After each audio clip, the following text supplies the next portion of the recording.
பிரியமானவர்களே, இயேசு கிறிஸ்து சிலுவைக்கு செல்வதற்கு முன்பாக தன்னுடைய சீஷர்களை அழைத்து, இதோ உலகத்தின் அதிபதி வருகிறான், அவனுக்கு என்னிடத்தில் ஒன்றும் இல்லை என்று யோவான் 14:30 சொல்கிறார்.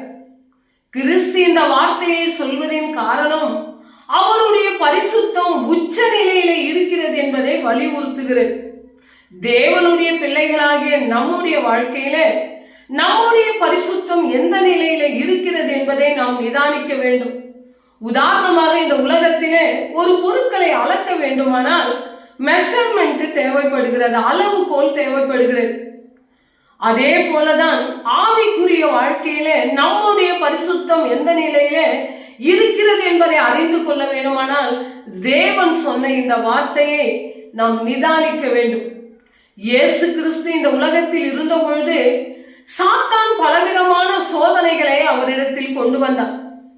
முதலாவது 40 நாட்கள் அவர் உபவாசித்து ஜெபித்து கொண்டு இருந்த பொழுது சாத்தான் அவரிடத்தில் வந்து, இந்த கல்லை ரொட்டியாக்கும், நீர் மேலே இருந்து தாழ குதியும், நீர் என்னை வணங்குவாயானால் இந்த உலகத்தின் ராஜ்யத்தை நான் உனக்கு கொடுப்பேன் என்று சொல்லுகிறார்.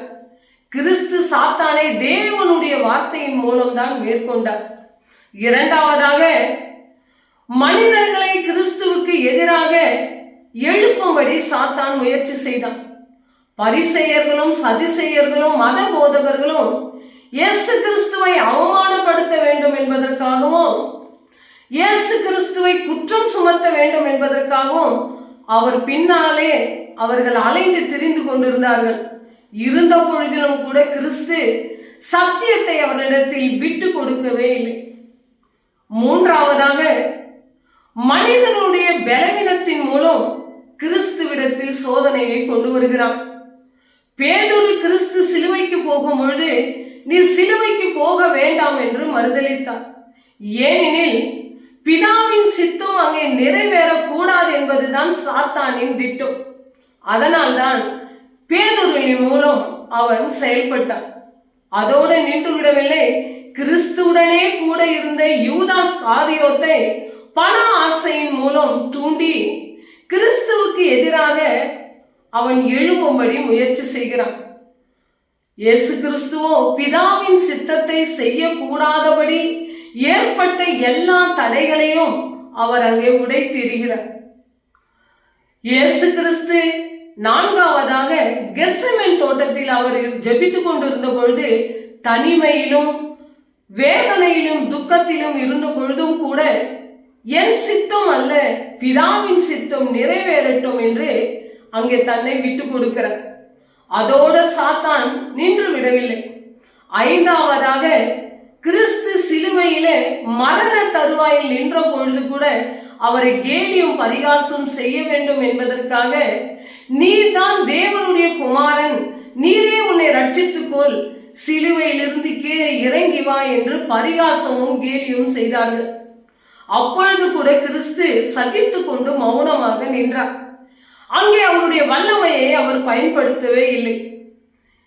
சாத்தான் கிறிஸ்துவிடம் ஒன்றுமே செய்ய முடியாமல் தோற்று போய்விட்டான். கிறிஸ்து தான் சாத்தானை மேற்கொண்டார். இந்த கேள்வியை நம்மிடத்தில் நாம் கேட்போம். நாம் அவனிடத்தில் எனக்கு ஒன்றும் இல்லை என்று நம்மால் சொல்ல முடியுமா? நீங்கள் கேட்கலாம், அது எப்படி சொல்ல முடியும்? ஏனெனில் கிறிஸ்து அவர் மேலே இருந்து வந்தார், பரிசுத்தராய் இருக்கிறார். அவர் தேவனுடைய குமாரன். இந்த உலகத்தில் இருந்த பொழுது பரிசுத்தத்தினால் இருந்ததினால் அவர் பாவத்தையே தொட முடியாது இருந்தது. நாமோ சாதாரண மனிதர்கள், சீக்கிரத்திலே விழக்கூடியவர்கள், பலவீனம் உள்ளவர்கள். நாம் தவறி விழுந்து போனால் கூட கிறிஸ்துவின் கிருபையால் நம்மை எழுப்பி நிறுத்தி பாதுகாக்க கூடியவராய் இருக்கிறார். நாம் எப்படி சொல்ல முடியும் என்று நீங்கள் சொல்லலாம்.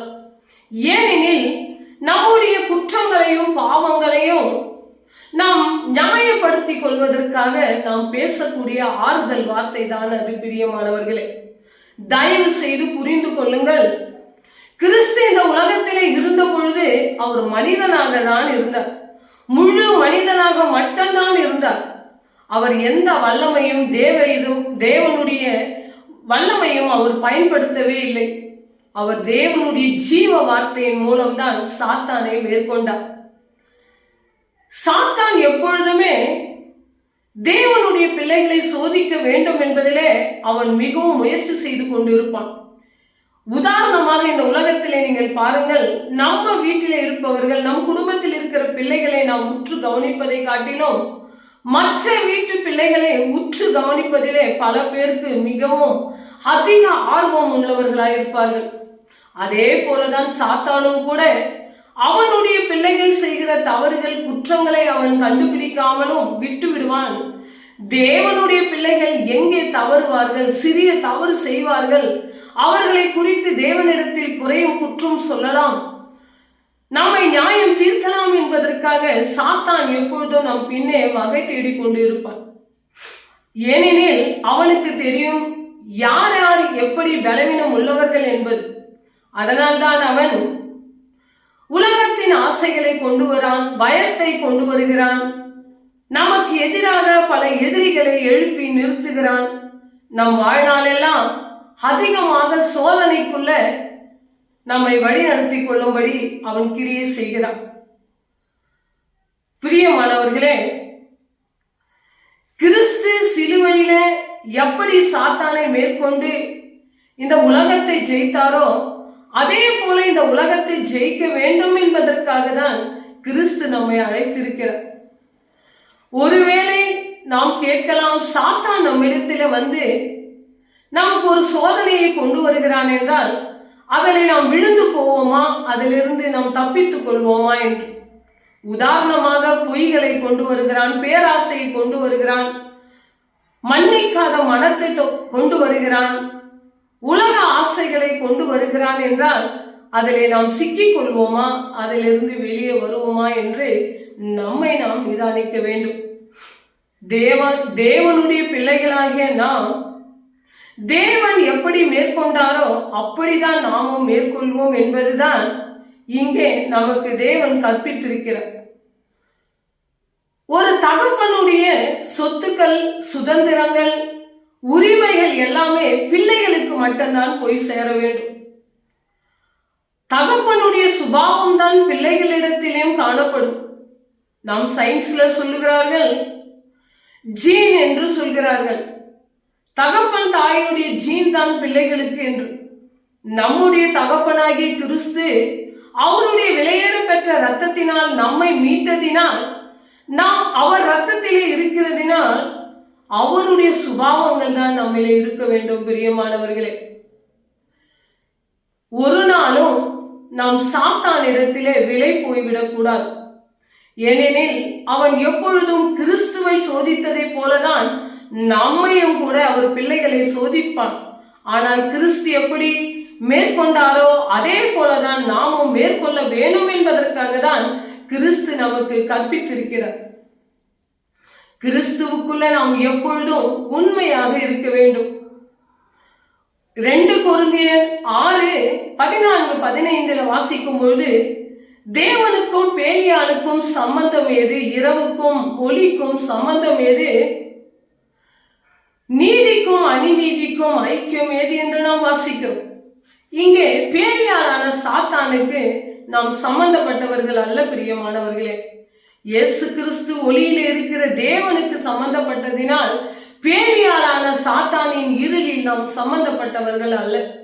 நம் ஒவ்வொரு நாளும் நம்மை நிதானிக்க வேண்டும். இன்று நான் பேலியாளுக்கு இடம் கொடுத்தேனா? என் தேவனை மகிமைப்படுத்தினேனா? என் தேவனை போல என்னால் சொல்ல முடியுமா?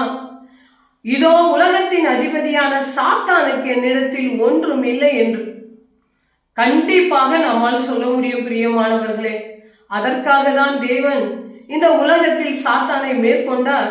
நம்மாலும் மேற்கொள்ள முடியும்.